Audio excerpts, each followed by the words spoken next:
Hola a todos, mi nombre es Osvaldo, psicólogo de la Unidad de Transversalidad Educativa del DAEM Talca. Le doy la más cordial bienvenida al programa preuniversitario municipal Junto a Ti, una iniciativa impulsada por la ilustre Municipalidad de Talca en conjunto con el Departamento de Educación. En este capítulo de hoy hablaremos de un tema muy importante y que tiene que ver con la ansiedad que muchos estudiantes experimentan cuando van a rendir el proceso de PSU o la prueba de transición denominada este año. De este tema nos va a hablar Verónica Moyano, psicóloga de la Escuela Lorenzo Baroli de Talca. Verónica, muy bienvenida. Muy buenas tardes, gracias Osvaldo por la invitación. Verónica, yo lo decía en un principio en la presentación. Estamos en un tiempo ya en donde los estudiantes se están preparando para rendir la prueba y vienen estos temores, estas ansiedades que muchos están experimentando.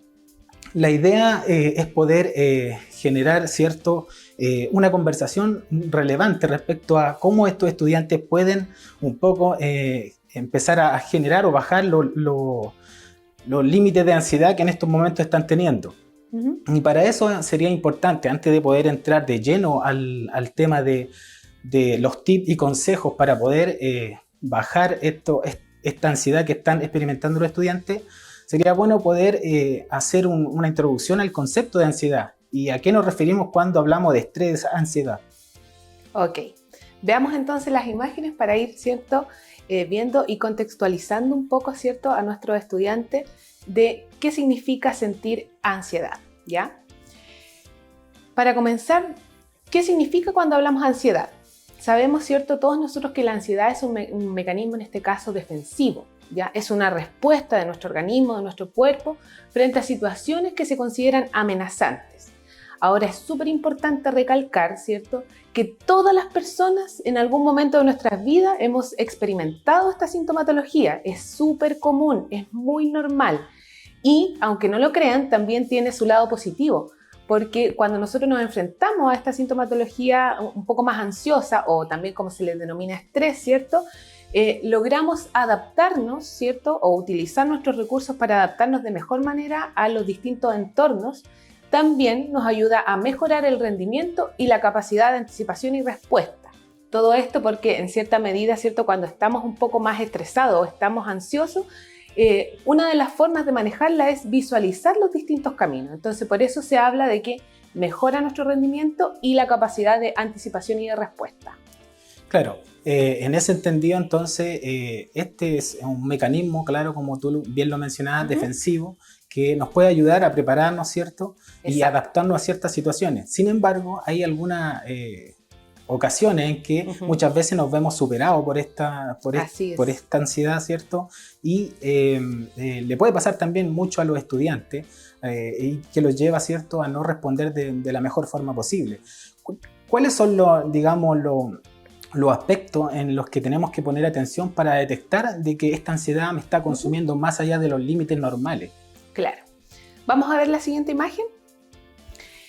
A ver, ¿cómo detectamos la ansiedad o cómo esta ansiedad va a superar nuestros límites? Tenemos sintomatología que es súper común y que se asocia a este síntoma, ¿cierto?, que es el aumento de los latidos cardíacos, es decir, aumenta nuestra frecuencia. También en ocasiones, ¿cierto?, se realizan movimientos repetitivos en alguna parte del cuerpo. Generalmente, no sé si se han dado cuenta que sin querer o sin darnos cuenta empezamos a mover más el pie o a veces la mano, ¿cierto?, a tocar con el lápiz la mesa. Uno de los síntomas también más comunes es la transpiración o sudoración, que generalmente tiende a darse en las manos, pero también puede ser en otra parte del cuerpo, ¿ya? Y además, cuando ya nosotros vemos que esto nos supera, es cuando aparecen estas ideas irracionales, en este caso, o fantasías catastróficas, ¿ya? Como por ejemplo, enfocándonos en la acción como tal de rendir esta prueba de transición, perder el carnet antes, o tal vez que se me va a quebrar la punta del lápiz, voy a perder la goma, ¿qué voy a hacer, cierto? O en otras ocasiones pensar en que me puedo quedar en blanco.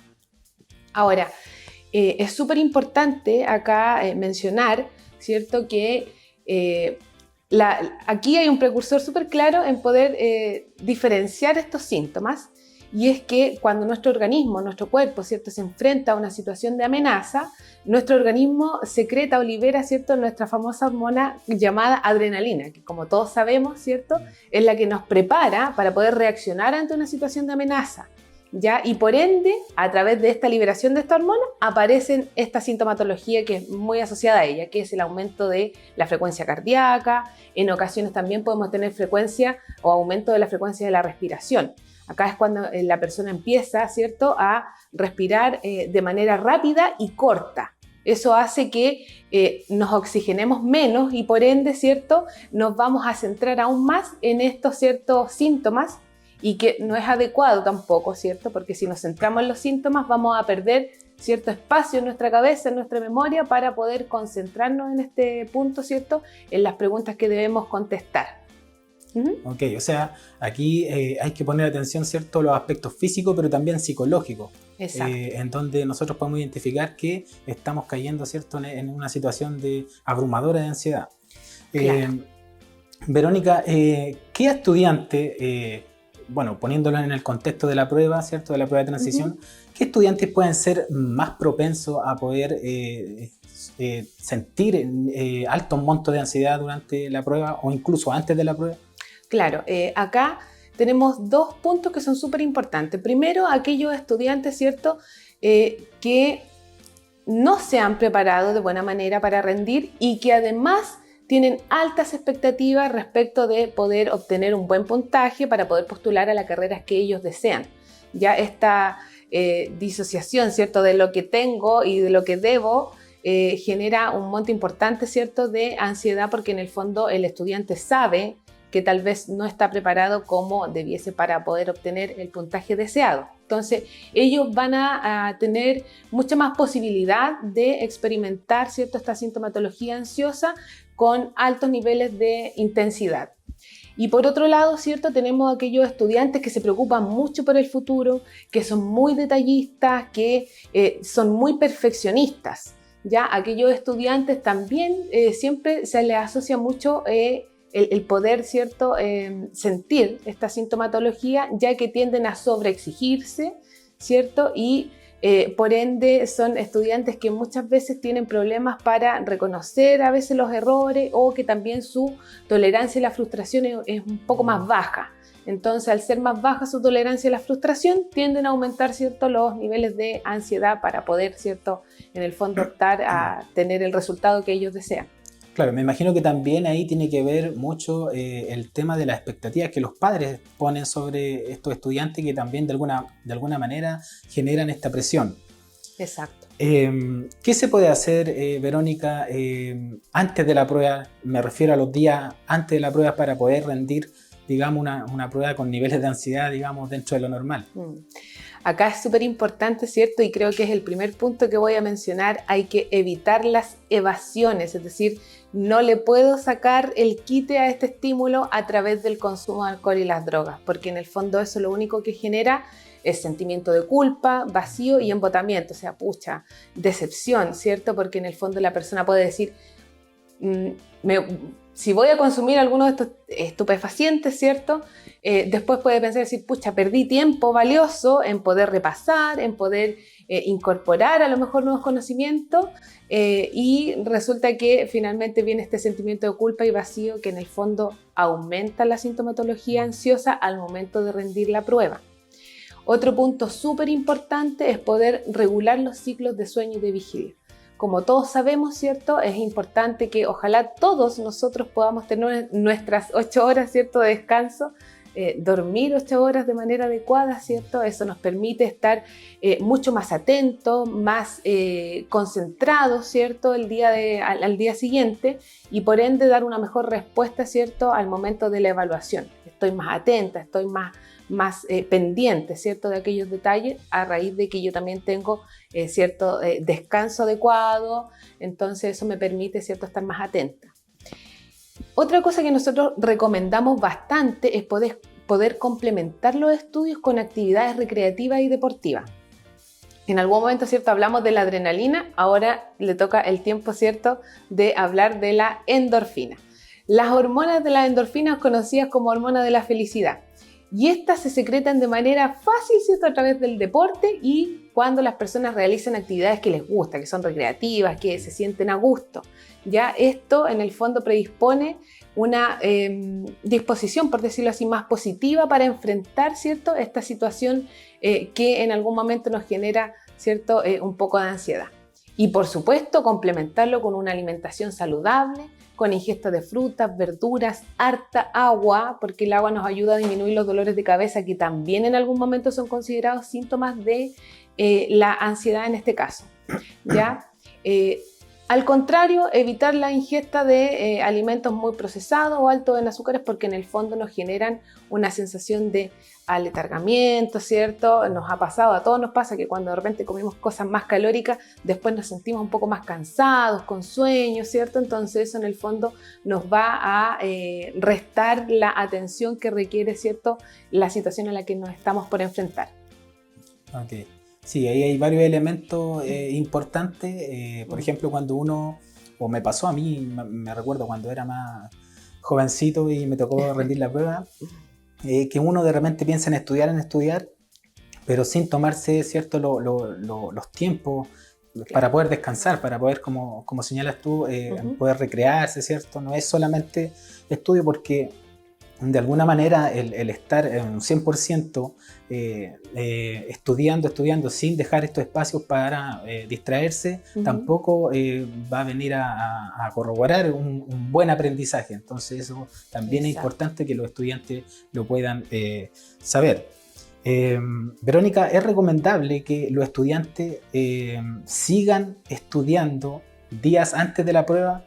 Por ejemplo, día lunes se rinde la prueba y el día sábado, domingo, el estudiante todavía está haciendo repasos de la materia. A ver, aquí hay que hacer un poco la diferenciación.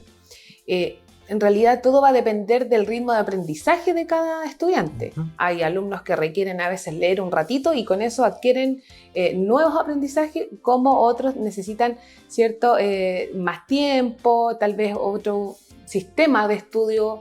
Entonces va a depender mucho del ritmo de aprendizaje de cada persona. Ahora, lo que nosotros recomendamos, ¿cierto?, es que si la persona desea repasar, ¿cierto?, tanto contenidos como habilidades que ya ha adquirido, es más deseable a que trate la persona, ¿cierto?, de adquirir nuevos conocimientos, ¿cierto?, o nuevas habilidades. La idea, ¿cierto?, es que refuercen lo que ya han aprendido y de esa forma van a responder de manera mucho más segura, ¿ya?, que si tengo la presión de estar incorporando más información que no manejo de buena manera. No quiere decir que no se haga, o sea, si la persona así lo desea, claro que puede estudiar días previos, ¿cierto?, a la prueba, pero se recomienda repasar. Ok, sí, es mucho más fácil, entre comillas, claro, por así decirlo, repasar un contenido que ya está adquirido, aprendido, que aprender algo nuevo que probablemente lleve un poco más de tiempo y también genere a lo mejor un poquitito más de ansiedad por el hecho de que lleva un tiempo más. Exacto. En lo concreto, ¿cómo disminuir la ansiedad ante la prueba, Verónica, en el momento? En el momento de, digamos, de estar ahí in situ. Ya. A ver, 3 consejos súper básicos. Vamos a pasar a la siguiente imagen para poder mencionarlos. Bueno, aquí se me va a caer el carnet de Osvaldo, pero en mis tiempos, cuando yo di la prueba de aptitud académica, siempre se ha utilizado el reconocimiento de sala y lugar de acceso al recinto donde me toca rendir la prueba. Esto ya nos ayuda, ¿cierto?, a nosotros a poder disminuir significativamente los niveles básicos de ansiedad que se presentan ese día previo, ¿cierto? Porque yo ya voy a ir pensando dónde tengo que ir, a qué sala me corresponde, versus si el alumno no hace el reconocimiento de sala, ¿cierto?, que es unos días previo a la evaluación, va además con esa ansiedad agregada, o sea, es decir, ojalá no me vaya a perder, ojalá no me meta a una sala que no es la mía, etc.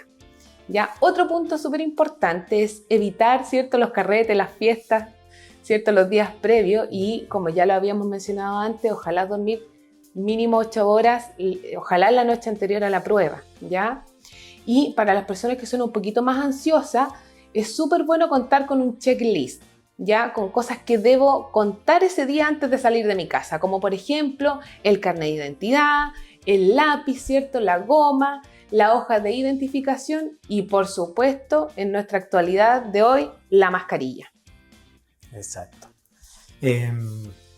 Bueno, hemos hablado en esta pasada solamente de los estudiantes, pero también es importante señalar que la familia tiene un rol determinante en los aprendizajes de sus adolescentes, estudiantes.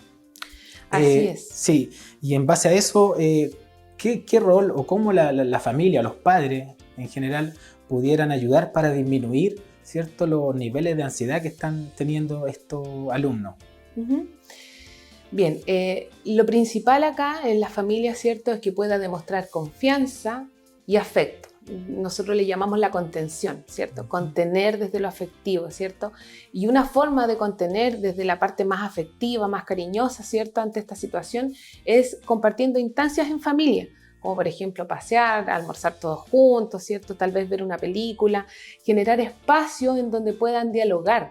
Ya es súper importante acá, ¿cierto?, el poder desarrollar la inteligencia emocional, como le llamamos nosotros, necesaria para poder contener a los jóvenes, a los estudiantes, ¿cierto? Estar atentos y disponibles para ayudar al estudiante, es decir, como por ejemplo, ¿cómo te sientes? ¿Necesitas ayuda en algo? ¿Sientes que tú avanzas? Esas son preguntas más bien contenedoras y, como dice el punto 3, ¿cierto?, evitar el control. Acá quiero hacer la diferenciación. No es lo mismo cuando la familia le pregunta cómo te sientes o necesitas algo, a que haga más bien preguntas de forma más negativa. ¿Y estás estudiando? Oye, ¿y por qué no estudiaste hoy? No te vi que tomaste el cuaderno para repasar. Entonces eso en el fondo va a generar más ansiedad, ¿cierto?, en el alumno, porque en el fondo va a estar generando un estado de control. Entonces acá hay que facilitar el proceso de aprendizaje. Y como ya lo habíamos mencionado, demostrar confianza y afecto son la clave y la buena comunicación en la familia, por supuesto. Claro, también es importante quizás señalar, creo que lo había dicho antes, el tema de la expectativa de los padres, que claro, esto muchas veces transmiten cierto temor en sus hijos cuando ellos en algún momento pueden pensar que puede haber una idea de fracaso y se puede sentir que le están fallando, digamos, a sus padres. Claro, por eso es importante siempre, ¿cierto?, visualizar todas las opciones posibles.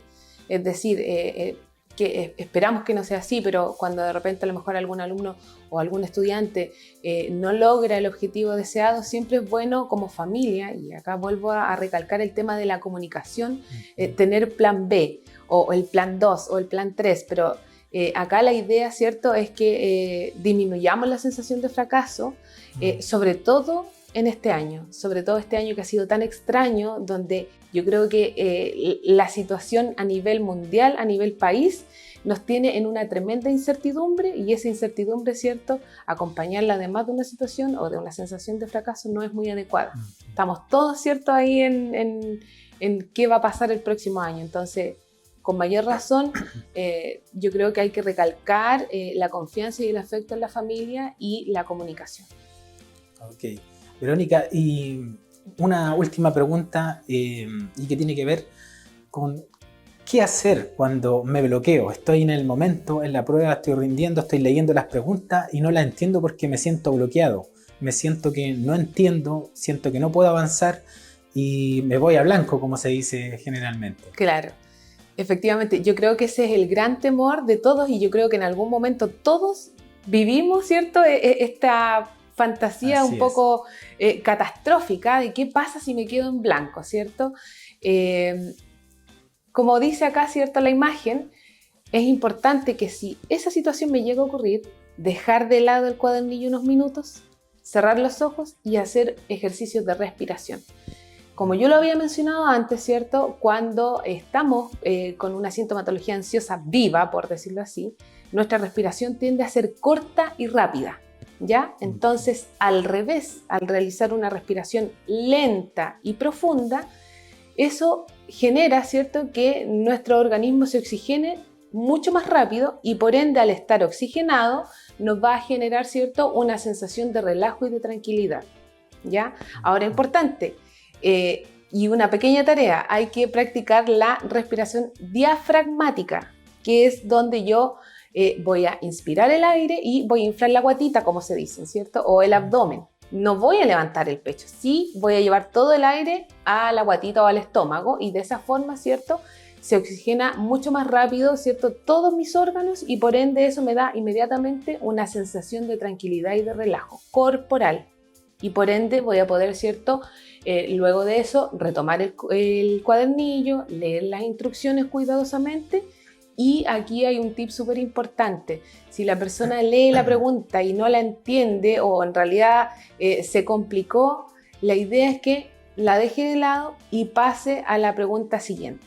Ya hay que recordar acá que acá no hay premio para quien termine primero. Es decir, acá no se le va a dar un punto extra, ¿cierto?, o en el puntaje final por haber terminado primero la prueba. Entonces acá la invitación es que aprovechen todo el tiempo necesario, que lean cuidadosamente las preguntas, ¿cierto?, y las instrucciones para poder, ¿cierto?, tener un mejor resultado en el fondo. La tarea entonces es a buscar la estrategia para poder relajarse, ¿cierto? Si no se puede comprender una pregunta, pasar a la otra inmediatamente. Exacto. Para no perder tiempo. Verónica, te agradezco este espacio, el haber compartido con nosotros. Esperando que siempre estos consejos, estas orientaciones sean de utilidad para la familia y en este caso, obviamente, para los estudiantes. Muchas gracias por estar con nosotros, por participar en este espacio y nosotros nos vemos en un próximo capítulo del Preuniversitario Municipal junto a ti. Adiós. Adiós, gracias.